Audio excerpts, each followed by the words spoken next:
First Kings 3, King Solomon. Solomon asked for wisdom.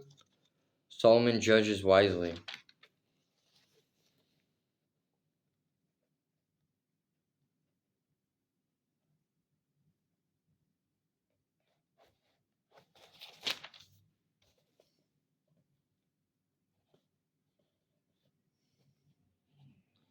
Solomon asked for wisdom.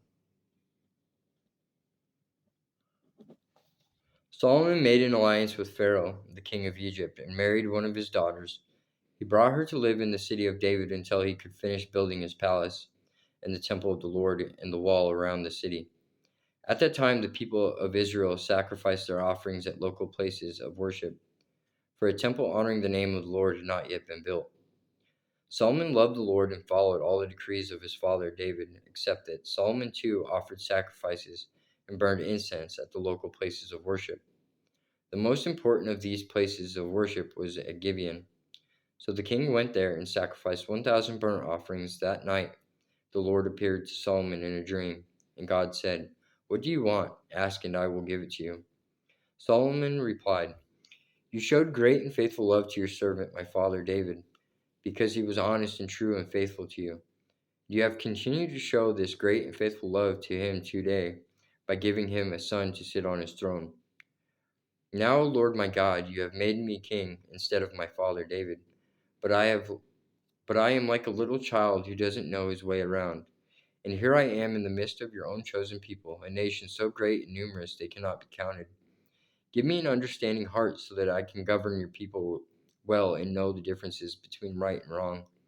For who by himself is able to govern this great people of yours?" The Lord was pleased that Solomon had asked for wisdom. So God replied, "Because you have asked for wisdom in governing my people with justice, and have not asked for a long life or wealth or the death of your enemies, I'll give you what you asked for. I'll give you a wise and understanding heart, such as no one else has ever or has had or ever will have. And I will also give you what you did not ask for, riches and fame. No other king in the world will be compared to you for the rest of your life. And if you follow me and obey my decrees and my commands as your father David did, I will give you a long life." Then Solomon woke up and realized it had been a dream. He returned to Jerusalem and stood before the ark of the Lord's covenant, where he sacrificed burnt offerings and peace offerings. Then he invited all his officials to a great banquet. Solomon judges wisely. Sometime later, two prostitutes came to the king to have an argument settled.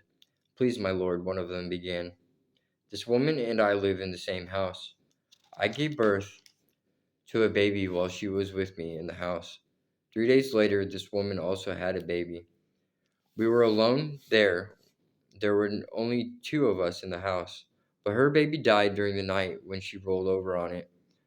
Then she got up in the night and took my son from beside me while I was asleep. She laid her dead child in my arms and took mine to sleep beside her. And in the morning, when I tried to nurse my son, he was dead. But when I looked more closely in the morning light, I saw that it wasn't my son at all." Then the other woman interrupted, "It certainly was your son, and the living child is mine." "No," the first woman said. "The living child is mine, and the dead one is yours." And so they argued back and forth before the king. Then the king said, "Let's get the facts straight. Both of you claim the living child is yours, and each says that the dead one belongs to the other.